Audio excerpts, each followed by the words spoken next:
Rich dad's guide to investing में Robert T Kiyosaki निवेश पर अपने इनसाइट्स और एक्सपीरियंस शेयर करते हैं, जो फाइनेंस की कॉम्प्लेक्स दुनिया में रीडर्स को मदद करने और फाइनेंशियल फ्रीडम प्राप्त करने में सहायता करने का एम रखते हैं। अपने रिच डैड की टीचिंग से सीखकर कियोसाकी रीडर्स को मनी और इन्वेस्टिंग के प्रति एक अलग माइंडसेट और अप्रोच अपनाने की एनकरेजमेंट देते हैं। इस समरी के माध्यम से हम कियोसाकी द्वारा बताए गए इंपॉर्टेंट कॉन्सेप्ट्स, स्ट्रैटेजीज और प्रिंसिपल्स का पता लगाने के लिए एक सॉलिड फाउंडेशन डेवलप करने का परिचय देंगे। आसानी से समझने के लिए हमने इस किताब को 33 इन्वेस्टमेंट लेसन में बांटकर बताया है, जिससे आप सीखेंगे एवरेज इन्वेस्टर से शुरुआत करके प्रोफेशनल इन्वेस्टर और अमीर बनना। मार्केट में कितने तरह के इन्वेस्टर होते हैं? सक्सेसफुल इन्वेस्टर बनने के लिए क्या जरूरी है? मार्केट में 90% पैसा 10% इन्वेस्टर के पास क्यों है? एवरेज और प्रोफेशनल इन्वेस्टर्स के बीच क्या डिफरेंस है? अमीर इन्वेस्टर बनने के लिए किसकी जरूरत है? अमीर इन्वेस्टर हर मार्केट में पैसे कैसे कमाता है, चाहे मार्केट ऊपर जाए, डाउन हो या मूविंग में चले। इन्वेस्टमेंट लेसन एक कहां इन्वेस्ट करें? ऑथर के रिच डैड कहते हैं कि सबसे पहले इन्वेस्टमेंट के बारे में तुम्हें अपने माइंड को ट्रेन करना चाहिए, ताकि आप वो देख सकें जो एवरेज इन्वेस्टर नहीं देख पाता। इसके लिए इन्वेस्टमेंट के बारे में किताबें पढ़े, सेमिनार से नॉलेज हासिल करना चाहिए और अपनी अकाउंटेंट, ब्रोकर की टीम बनानी चाहिए। इसके लिए सबसे पहले आप डिसाइड करें कि आप फाइनेंशियली किस ग्रुप का हिस्सा बनना चाहता है, गरीब, मिडिल क्लास या अमीर। फिर उस ग्रुप में सक्सेस पाने के लिए जरूरी एजुकेशन लें, प्लान बनाएं और कड़ी मेहनत करें। ध्यान रहे, ये सबसे जरूरी चीज है जिसे आपको अपने अंतिम गोल की क्लैरिटी मिलेगी। इससे यह भी समझ आएगा कि उस ग्रुप में रहने के लिए आपको क्या सीखना होगा, क्या क्या एक्शंस लेने होंगे और कितनी मेहनत की जरूरत पड़ेगी। सॉलिड फाउंडेशन के लिए हमें बहुत क्लैरिटी और एक मजबूत डिसीजन की जरूरत पड़ेगी। इन्वेस्टमेंट लेसन 3, विकल्प चुनना, चॉइस। हर इंसान के पास लाइफ में 3 चॉइस होती है। पहली सिक्योरिटी, दूसरा कंफर्टेबल रहना, तीसरा अमीर बनना। सिक्योरिटी माइंडसेट के लोग जॉब को ज्यादा प्रायोरिटी देते हैं। वो इस तरह कहते हैं, स्कूल जाओ, अच्छे मार्क्स लाओ और ज्यादा सैलरी वाली जॉब हासिल करो। कंफर्टेबल माइंडसेट के लोग सिर्फ वहां इन्वेस्टमेंट करना चाहता है जहां रिस्क ना हो, या रिस्क प्रूफ इन्वेस्टमेंट जिसमें सक्सेस की 100% गारंटी मिले। अमीर माइंडसेट वाले लोग ये जानते हैं कि रिस्क के बिना सक्सेस मिलना इम्पॉसिबल है, इसलिए वे अपनी फाइनेंशियल नॉलेज को बढ़ाते हैं ताकि रिस्क को कम से कम करके प्रॉफिट को बढ़ा सकें। इसलिए सोच समझकर चूज करें, क्योंकि आपकी पसंद के आधार पर ही आपके रिजल्ट्स निर्भर करेंगे। इन्वेस्टमेंट लेसन 4, आप किस तरह की दुनिया देखते हैं? यहां आप 2 तरह की दुनिया जानेंगे, एक जरूरत से कम पैसे वाली और दूसरा जरूरत से ज्यादा पैसा वाली। जरूरत से कम पैसे वाली दुनिया में लोग जॉब और फाइनेंशियल सिक्योरिटी को ज्यादा इंपॉर्टेंस देते हैं, इसलिए वो कुछ नया रिस्की काम करने की कोशिश नहीं करते हैं और लाइफ टाइम पैसे की कमी में जीते हुए पैसे बचाने के लिए स्ट्रगल करते रहते हैं। जबकि जरूरत से ज्यादा पैसे वाली दुनिया में लोग जरूरत से ज्यादा पैसे कमाने के मौकों को ढूंढते रहते हैं और अपने फाइनेंशियल आईक्यू को बढ़ाने के लिए ज्यादा से ज्यादा फाइनेंशियल एजुकेशन लेते हैं। इसी चॉइस की वजह से दुनिया में 90% पैसा 10% फाइनेंशियल एजुकेटेड लोगों के पास है, जबकि सिर्फ 10% पैसा सिक्योरिटी माइंडसेट वाले लोगों के पास है। इन्वेस्टमेंट लेसन 5, इन्वेस्टमेंट इतनी कॉम्प्लिकेटेड क्यों है? इन्वेस्टमेंट का मतलब ऐसी जगह पैसा लगाना है जो हमारी जीवन को और ज्यादा आसान और प्रॉस्परस बनाए। इन्वेस्टमेंट का मतलब इतना आसान होते हुए भी ये कुछ लोगों को मुश्किल लगता है, क्योंकि इसका मतलब सबके लिए अलग है। कोई शेयर मार्केट में पैसा लगाने को इन्वेस्टमेंट कहता है, तो कोई एसेट में इन्वेस्टमेंट को अच्छा मानता है, कोई इंश्योरेंस लेने को, तो कोई अपनी फैमिली की अच्छी परवरिश करने को। इसलिए इन्वेस्टमेंट अपने आप में बहुत वास्ट सब्जेक्ट है। इसके बारे स्पेसिफिक नॉलेज किसी के पास नहीं है। अलग अलग लोग अपनी नॉलेज के अकॉर्डिंग पैसा कमाते हैं और अपनी नॉलेज शेयर करते हैं। इन्वेस्टमेंट लेसन 5, इन्वेस्टमेंट इतनी कॉम्प्लिकेटेड क्यों है? इन्वेस्टमेंट का मतलब ऐसी जगह पैसा लगाना है जो हमारी जीवन को और ज्यादा आसान और प्रॉस्परस बनाए। इन्वेस्टमेंट का मतलब इतना आसान होते हुए भी ये कुछ लोगों को मुश्किल लगता है, क्योंकि इसका मतलब सबके लिए अलग है। कोई शेयर मार्केट में पैसा लगाने को इन्वेस्टमेंट कहता है, तो कोई एसेट में इन्वेस्टमेंट को अच्छा मानता है, कोई इंश्योरेंस लेने को, तो कोई अपनी फैमिली की अच्छी परवरिश करने को। इसलिए इन्वेस्टमेंट अपने आप में बहुत वास्ट सब्जेक्ट है। इसके बारे स्पेसिफिक नॉलेज किसी के पास नहीं है। अलग अलग लोग अपनी नॉलेज के अकॉर्डिंग पैसा कमाते हैं और अपनी नॉलेज शेयर करते हब जाएं किसी एक प्रोडक्ट या प्लान से चिपके रहने के, चाहे उसे फायदा न हो रहा हो। और जहां इन्वेस्टमेंट ऑप्शंस बहुत ज्यादा हो, वहां प्लानिंग उतनी ही ज्यादा इंपॉर्टेंट हो जाती है, क्योंकि एक प्लान पर स्टिक करना और जरूरत पड़ने पर उसी प्लान में बदलाव लाना, दोनों एस्पेक्ट्स इन्वेस्टमेंट के लिए बहुत ज्यादा जरूरी है। बजाय किसी एक प्रोडक्ट या प्लान से चिपके रहने के, चाहे उसे फायदा न हो रहा हो। और जहां इन्वेस्टमेंट ऑप्शंस बहुत ज्यादा हो, वहां प्लानिंग उतनी ही ज्यादा इंपॉर्टेंट हो जाती है, क्योंकि एक प्लान पर स्टिक करना और जरूरत पड़ने पर उसी प्लान में बदलाव लाना, दोनों एस्पेक्ट्स इन्वेस्टमेंट के लिए बहुत ज्यादा जरूरी है। इन्वेस्टमेंट लेसन 8, सही प्लान कैसे चुने। 3 तरीकों को अपनाकर आप अपने लिए सही प्लान बना सकते हैं। अपने आप से पूछे कि आप कितना पैसा कमाना चाहते हैं। प्रोफेशनल इन्वेस्टर से मिले ताकि वो अपनी नॉलेज के अकॉर्डिंग आपके लिए अच्छी प्लानिंग बना सके और आपको गाइड कर सके। रिच वोकैब्युलरी, जैसे इन्वेस्टमेंट और बिजनेस के बारे में अमीर इंसान की तरह सोचे। इन्वेस्टमेंट लेसन 9, डिसाइड करें कि आप क्या बनना चाहते हैं। जैसे कि मैंने पहले चर्चा की थी, आप फाइनेंशियली इनमें से क्या बनते हैं, ये सब आपकी प्लानिंग के अकॉर्डिंग होता है। पहला फाइनेंशियली सिक्योर, दूसरा कंफर्टेबल, तीसरा अमीर। अगर आप अमीर बनना चाहते हैं तो आपको वे तीनों प्लान बनाने चाहिए। 1, सबसे पहले फाइनेंशियली सिक्योर रहने की प्लानिंग बनाएं ताकि आपको और आपकी फैमिली को फाइनेंशियल सपोर्ट मिले। आप इसके लिए इंश्योरेंस करवा सकते हैं। 2, कंफर्टेबल जीवन के लिए आपको ऐसा कोई पैसिव इनकम सोर्स बनाना चाहिए जहां से होने वाली इनकम आपके पर्सनल खर्चों से ज्यादा हो, ताकि आप पैसों के लिए काम करने की रैट रेस से बाहर आ सकें और आपको अमीर बनने का टाइम मिले। 3, अमीर बनने के लिए पहले इन्वेस्टमेंट के बारे में सीखिए। इन्वेस्टमेंट लेसन 10, इन्वेस्टमेंट रिस्क भरा नहीं है। आमतौर पर लोग इन्वेस्टमेंट को 3 रीजन से रिस्क मानते हैं। उन्हें इन्वेस्टमेंट के बारे में जरूरी ट्रेनिंग नहीं मिलती, जिस वजह से कई बार वो अपने इन्वेस्टमेंट में नुकसान उठाते हैं। इन्वेस्टमेंट पर कंट्रोल नहीं होता। जिस कंपनी के शेयर या एसेट में वो इन्वेस्ट करते हैं, कम नॉलेज के कारण वो इन्वेस्टमेंट में होने वाले नुकसान को मिनिमाइज नहीं कर पाते। ज्यादातर लोग अंदर से इन्वेस्टमेंट नहीं करते। शेयर मार्केट में अंदर से इन्वेस्टमेंट का मतलब किसी कंपनी के बारे में खुद नॉलेज लेना और ठीक से इन्वेस्ट करना है। इन्वेस्टमेंट लेसन 11, इन्वेस्टमेंट के साथ जीवन में अपना रिस्क कम करें। जब हम जॉब करते हैं या कोई बिजनेस करते हैं तो हमारा परिवार पूरी तरह से हम पर डिपेंड होता है, और ये उनके लिए एक बहुत बड़ा रिस्क है, क्योंकि जीवन बहुत ज्यादा अनसर्टेन है। इस रिस्क को कम करने के लिए हमारे पर सबसे सुरक्षित और सबसे अच्छा ऑप्शन है टर्म इंश्योरेंस।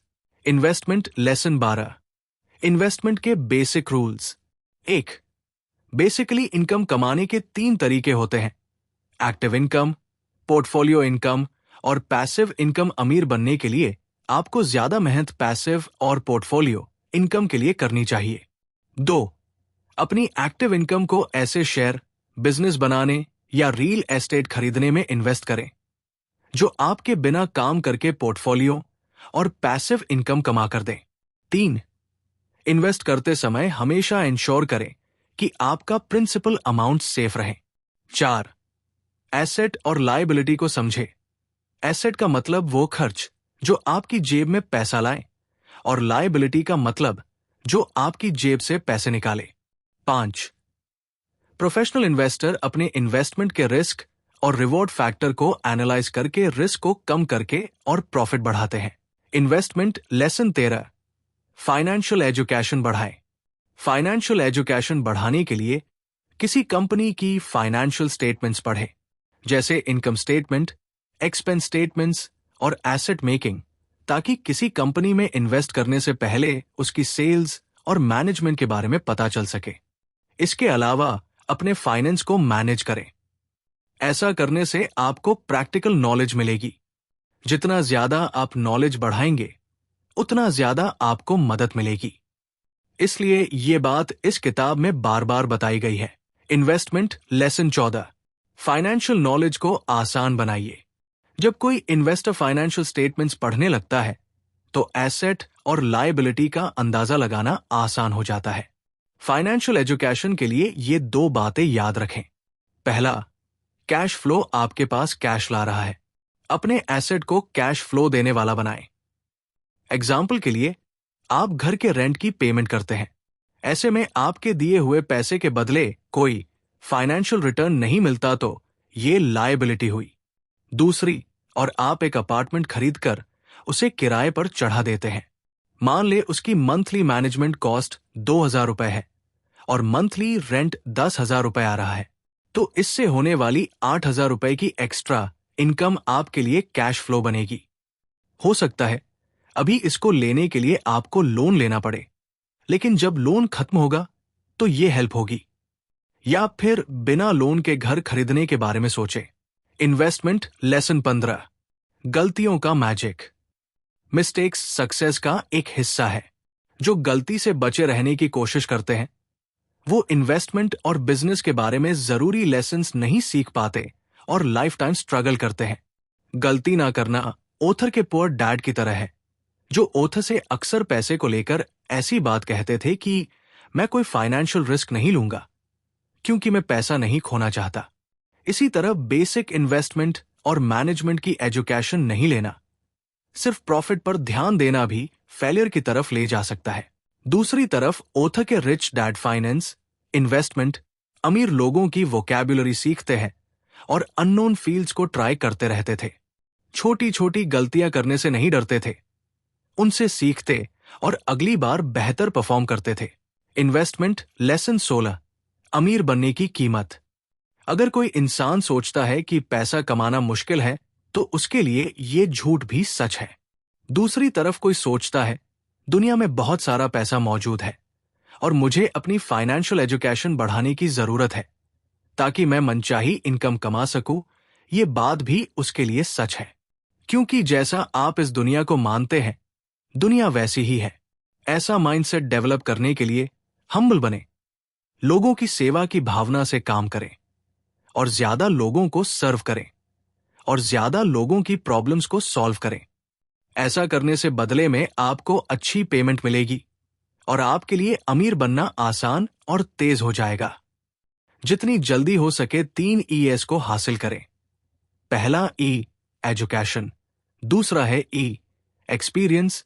और तीसरा E, excess money for investment. इसके अलावा मनी मैनेजमेंट, कैश फ्लो और इन्वेस्टमेंट के बारे में लगातार सीखते रहें। Investment lesson 17, 90/10 puzzle. यहां ऑथर उन 10% इन्वेस्टर्स के बीच में डिफरेंस बताते हैं जिनके पास 90% पैसा है और बाकी 90% जो सिर्फ 10% पैसे कमाते हैं। जो 10% इन्वेस्टर 90% पैसा कमाते हैं, वो ज्यादा एसेट बनाने पर ध्यान देते हैं। वे अपने 3 ES को बढ़ाते हैं ताकि अपना बिजनेस या एसेट बना सकें। एग्जाम्पल के लिए, एक कंपनी बनाना, उसका IPO इशू करना और मार्केट में उसके शेयर बेचना। साथ ही साथ ये 90% पैसे के मालिक 10% दूसरी कंपनी के शेयर, एसेट में इन्वेस्ट तो करते हैं, लेकिन पहले खुद की कंपनी या एसेट जरूर बनाते हैं। जबकि 10% पैसे कमाने वाले 90% इन्वेस्टर अपना ज्यादातर पैसा दूसरे की कंपनी में इन्वेस्ट करते हैं। ये बुरी इन्वेस्टमेंट नहीं है, लेकिन इस तरह के एसेट्स में आपका कोई कंट्रोल नहीं होता, इसलिए आपके प्रॉफिट और लॉस उस कंपनी के मैनेजमेंट और मार्केट पर डिपेंड करते हैं। इसके अलावा ये लोग blue chip fund, top 500 company और निफ्टी 50 कंपनी में इन्वेस्ट करते हैं, लेकिन पैसा, कैश फ्लो, बिजनेस और इन्वेस्टमेंट के बारे में अपने नॉलेज को नहीं बढ़ाते हैं। इन्वेस्टमेंट लेसन 18, 90/10 पजल को सॉल्व करना। अगर आप 90/10 पजल को सॉल्व कर रहे हैं तो आप एंड में खुद का बिजनेस बनाने के जवाब तक पहुंच गए हैं। अगर आपका जवाब हाँ है तो ये आपके लिए एक बहुत ही इंपॉर्टेंट डायरेक्शन है। अगर आप बिजनेस करने की सोचते हैं तो पहले अपनी जीवन की प्रॉब्लम्स को ऑब्जर्व करें, दूसरे लोगों की प्रॉब्लम्स को देखें और उन्हें सॉल्व करने की सोचें। प्रॉब्लम्स को सॉल्व करके सोसाइटी को अगले लेवल तक ले जाने, उनकी जीवन में वैल्यू ऐड करने के बारे में सोचें। अपने बिजनेस को चुनने के बाद एक्शंस लेना शुरू कर दें और टाइम के साथ अपने आप को डेवलप करते रहें। इसके अलावा आपका कॉन्फिडेंस और भरोसा भी एक सक्सेसफुल बिजनेसमैन बनने के लिए बहुत जरूरी है। Investment lesson 19। इन्वेस्टर्स के प्रकार। यहां आप अलग अलग तरह के इन्वेस्टर्स के प्रकार और उनके इन्वेस्टमेंट कंट्रोल करने के तरीके जानेंगे। 1. इनकम पर सेल्फ कंट्रोल। 2. एक्सपेंस पर कंट्रोल। 3. इन्वेस्टमेंट का management. 4. Tax management. 5. Information management. 5 तरह के इन्वेस्टर्स। 1. मान्यता प्राप्त इन्वेस्टर, लगभग $1 लाख से ज्यादा एनुअल इनकम वाला इन्वेस्टर। 2. क्वालिफाइड इन्वेस्टर, योग्य इन्वेस्टर समझता है कि पब्लिकली कैसे काम करें।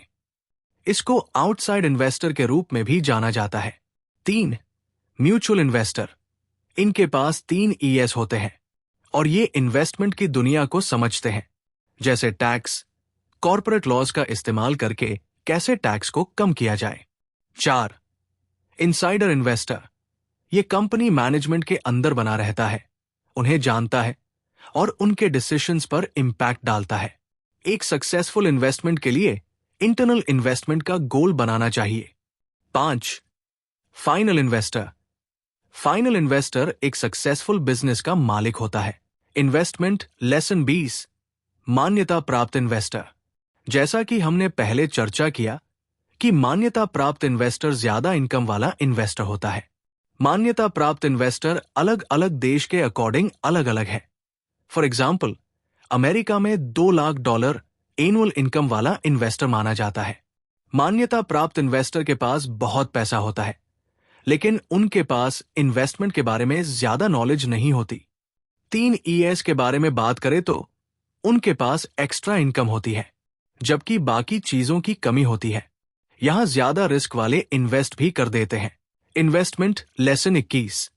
क्वालिफाइड इन्वेस्टर, एक ऐसा इंसान जिसके पास पैसा है और साथ ही इन्वेस्टमेंट के बारे में कुछ नॉलेज होती है, क्वालिफाइड इन्वेस्टर कहलाता है। क्वालिफाइड इन्वेस्टर का इन चीजों पर कंट्रोल होता है। 1. अपने आप पर। 2. इनकम, एक्सपेंसेस, एसेट और लायबिलिटी पर। 3. खरीदने और बेचने पर। इसमें 3 ES इस तरह होते हैं। 1. एजुकेशन होती है। 2. एक्सपीरियंस कोई नहीं। 3. एक्स्ट्रा इनकम बहुत कम। Investment lesson 22। पारस्परिक निवेशक, म्यूचुअल इन्वेस्टर। म्यूचुअल इन्वेस्टर उतना ही जानता है जितना क्वालिफाइड इन्वेस्टर, लेकिन इसे टैक्स और कॉर्पोरेट लॉज के बारे में भी अच्छी जानकारी होती है। ये इन्वेस्टमेंट का अच्छा लेवल है। अगर कोई यहां है तो अप, डाउन या मूविंग मार्केट में लाखों डॉलर बनाना मुश्किल नहीं है और कई अमीर लोग इस लेवल के होते हैं। Investment lesson 23। अंदरूनी निवेशक, insider investor. Insider investor investment के अंदर होते हैं और इन्वेस्टमेंट या कंपनी के मैनेजमेंट और डिसीजंस कंट्रोल करते हैं। एग्जाम्पल के लिए, इनके अपने बिजनेस के रूप में मालिक के रूप में कंट्रोल होता है या दूसरी कंपनी के सबसे बड़े शेयर होल्डर बनकर कंट्रोल करते हैं। ज्यादातर ऐसे इन्वेस्टर इंटरनेशनल होते हैं। इनसाइडर इन्वेस्टर के पास 3 ES भी मौजूद होते हैं। Investment lesson 24। अंतिम निवेशक, फाइनल इन्वेस्टर। अंतिम इन्वेस्टर वो होता है जो ऐसा एसेट बनाता है जो इतना वैल्यूबल होता है कि लाखों लोगों तक पहुंच जाती है, जैसा बिल गेट्स का माइक्रोसॉफ्ट सॉफ्टवेयर। ये इन्वेस्टर ऐसी बड़ी कंपनीज को बनाते हैं जिनमें दूसरे इन्वेस्टर इन्वेस्ट करते हैं। फाइनल इन्वेस्टर सभी इन्वेस्टमेंट कंट्रोलर को कंट्रोल करते हैं। साथ ही इनके पास 3 ES होते हैं। Investment lesson 25। धीरे धीरे अमीर बनने का तरीका। सबसे पहले अपना पैसा बचाकर उसे मंथली कैश फ्लो देने वाले एसेट्स में इन्वेस्ट करें। उसके बाद उस एसेट से होने वाली इनकम से दूसरा एसेट बनाएं ताकि कैश फ्लो बढ़ता रहे और पैसिव इनकम ज्यादा से ज्यादा होती रहे। और इसी तरह आपको तब तक एसेट बनाते रहना चाहिए जब तक अपने तय किए हुए फाइनेंशियल गोल हासिल करके अमीर न बन जाएं। जैसे कि एक घर लेना, उसे किराया पर देना, फिर उस किराए के पैसे को इकट्ठा करके दूसरा घर लेना, फिर उससे भी किराया कमाना, और इस प्रक्रिया को तब तक दोहराना जब तक अपने फाइनेंशियल तक नहीं पहुंच पाते। इन्वेस्टमेंट लेसन 26 जॉब करते हुए अमीर बनने का तरीका। इसके लिए इन स्टेप्स को फॉलो करें। 1. पार्ट टाइम एसेट बनाएं। अपनी जॉब के साथ साथ आपको अपने खाली टाइम में अपना पार्ट टाइम बिजनेस शुरू करना चाहिए। 2. जरूरी स्किल्स और लॉस सीखें। पार्ट टाइम में आपको बिजनेसमैन और इन्वेस्टर बनने के लिए जरूरी स्किल्स और लॉस सीखना चाहिए, जैसे communication skills, leadership, team management, tax law, corporate law. यहां आप जितनी ज्यादा मेहनत करेंगे उतनी जल्दी आप सफल होंगे। Investment lesson 27। एंटरप्रेन्योर बनने की बर्निंग डिजायर। अमीर बनने के लिए आपके पास एंटरप्रेन्योर बनने की एक बर्निंग डिजायर होनी चाहिए और इसे इन तरीकों से अपने अंदर डेवलप कर सकते हैं। 1. इन्वेस्टमेंट के लिए पैसे सेव करें। पैसे बचाते टाइम अपने दिमाग में हमेशा ये बात रखें कि आप ज्यादा पैसे कमाने के लिए जोड़ रहे हैं, ना कि मूवीज या नाइट आउट में खर्च करने के लिए। 2. आपको जितनी जल्दी हो सके एक बिजनेस शुरू करना चाहिए, चाहे किसी भी प्रॉब्लम को सॉल्व करने वाले प्रोडक्ट के साथ आप शुरुआत करें। 3. स्किल्स में स्टेप बाय स्टेप इंप्रूव करते हुए आपको अपने 3 ई में इंप्रूव करना चाहिए और कई फाइनेंशियल स्टेटमेंट्स को पढ़ना चाहिए। Investment lesson 28। बिजनेस कैसे शुरू करें। बेसिकली बिजनेस शुरू करने के 3 कारण होते हैं। 1. ज्यादा कैश फ्लो कमाने के लिए।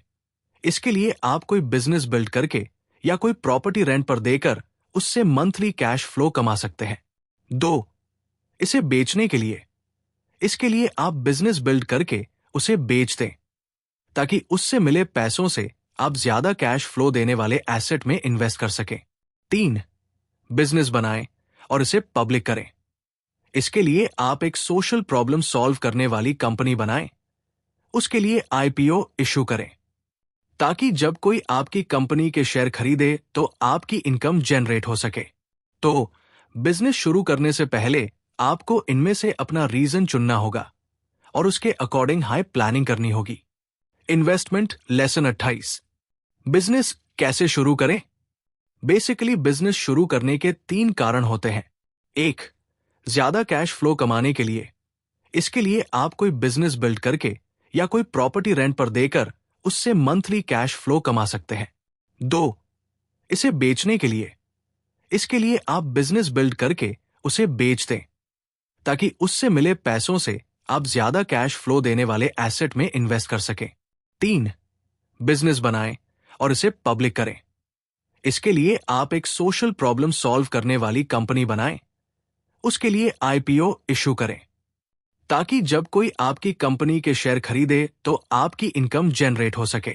तो बिजनेस शुरू करने से पहले आपको इनमें से अपना रीजन चुनना होगा और उसके अकॉर्डिंग हाई प्लानिंग करनी होगी। Investment lesson 30।